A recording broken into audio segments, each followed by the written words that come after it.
Ghosts are the original bad roommates. They make noise at 3 a.m., they refuse to pay rent, and they're always making it cold for no reason. Ghosts have haunted the human imagination for thousands of years. From ancient Egypt, where spirits of the dead were thought to linger among the living, to China and Japan, where ancestors' souls were honored and sometimes feared. In medieval Europe, ghosts were seen as restless souls seeking justice or redemption, often used by the church to teach moral lessons. Today, we view ghosts as anything from a constant presence to a poltergeist, which is a terrifying creature that can terrorize humans with otherworldly sounds, moving objects and furniture, opening windows and closing doors, or appearing and disappearing into thin air. But if your house is haunted, don't panic, because I got you covered with John the Preacher's 3-step ghost evacuation system, trademark pending. Now, throughout history, when people have had a poltergeist, they've called in a priest, a shaman, or they just moved out. But in the 1970s, America upgraded to celebrity ghost hunters. We got Ed and Lorraine Warren, proof that the afterlife does have a PR department. All right, now Ed and Lorraine Warren, they were the original paranormal power couple. All right, they showed up at every haunted house in America, from New England all the way out to Hollywood. And they were actually probably the inspiration for the movie Ghostbusters. We know Dan Aykroyd and Harold Ramis, who wrote the script, were very interested in the paranormal and very interested in the work of Ed and Lorraine Warren. They investigated two of the most famous haunting cases that we have. The first one is, of course, the Amityville Horror House. That was back in 1974 in Amityville, New York. There was a man named Ronald DeFeo Jr. who murdered his entire family. Okay, this house was on Ocean Avenue. A year later, the Lutz family moved in, and they started seeing writing and blood on the walls and hearing weird screams and stuff like that, and they just moved out faster than you can say we need to break the lease. And the other case that the Warrens investigated that was very famous was the Conjuring House. Okay, the Conjuring House, this was the parents' family. It was a sweet family out in Rhode Island, and they were in that house for 7 years, okay? They experienced everything from ghost witches to furniture that kept moving around, and they had the police there. The police documented everything, and they had all kinds of eyewitnesses that went into that house and saw things moving around and heard the voices, and there was no explanation. Thousands of people showed up to watch all the people that went into that house to verify the goings-on. And that was the house that they based the movie Poltergeist on. All right, now, spoiler alert, in the movie Poltergeist, they just moved the headstones. Okay. That's all I'm going to say. But in this case, this was a real phenomenon like that. And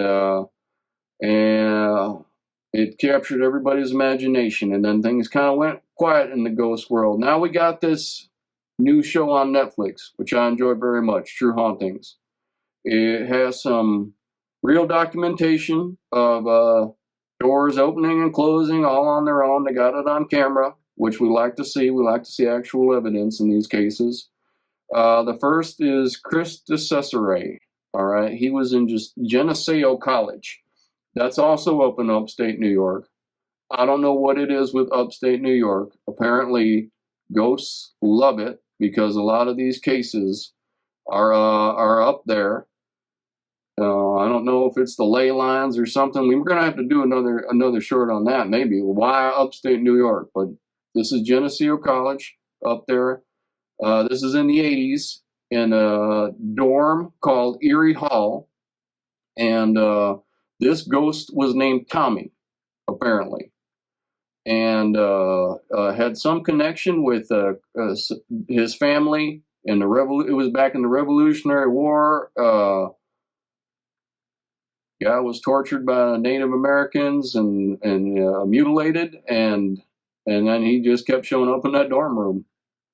Now, I don't know what's scarier, a free-floating apparition with a hat or the smell of a haunted dorm room during finals week? Tough call.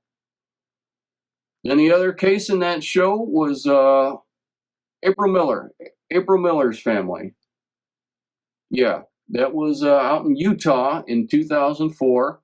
And that was a nice Victorian house that they bought that practically screamed, "I contain spirits."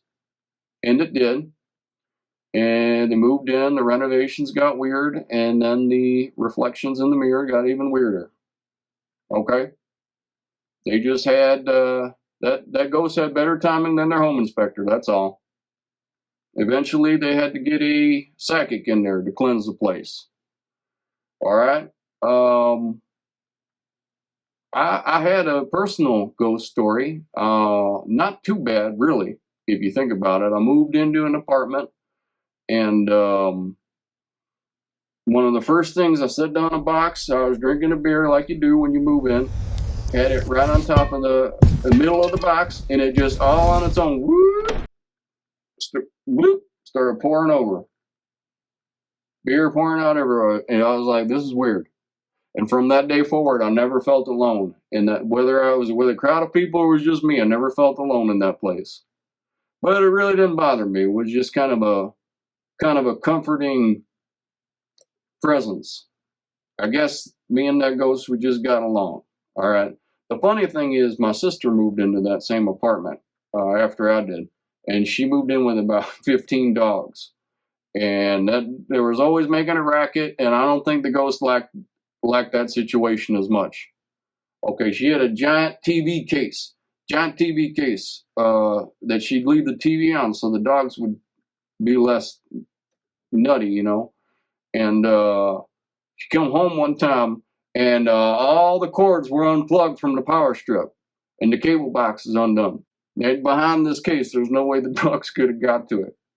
And one time she had a friend come over and was looking in the front hallway, and she called her up on the phone and said, "Hey, you got to tell your mom or whoever that lady is to stop creeping me out."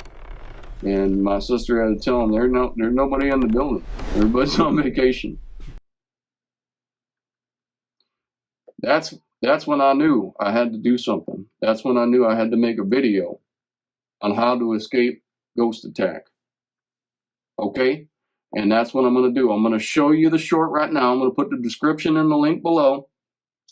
And if you're experiencing a haunting, or you know anybody that's experienced a haunting, go ahead and share this short. Look at the link in the description and share it out with them. I'll go ahead and play it right now.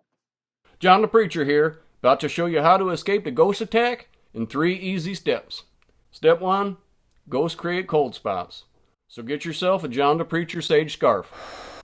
It's got sage, it's got salt, it's got crystals, and it's going to protect you from cold spots and dispel evil spirits all in one shot. Step 2. Ghosts have romantical feelings too, so you got to make sure that you dress modestly for bed.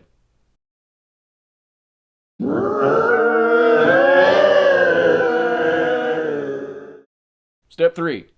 All else fails, you haunt them right back. Here, have a pamphlet. I made it myself. You read this and you're going to change your mind on just about everything in 3 days. Hey, where you going? Hey, Gilbert, come back. Get back here. I'm going to tell you about the government, what they're doing, why they're doing it. Okay, so remember, ghosts feed on fear, bad vibes, and college students who don't replace their smoke detector batteries. Keep calm and keep your sage scarf handy. And above all, please support our work on Patreon or buy me a coffee, okay, so we can keep getting this tough information out there. And comment below if you ever had a ghostly experience, okay? Or if you just want to haunt your ex's new house. Did you ever have to hire a psychic to cleanse your place like the Millers did? Let us know down below. And as always, please like, share, and subscribe. And thank you for watching.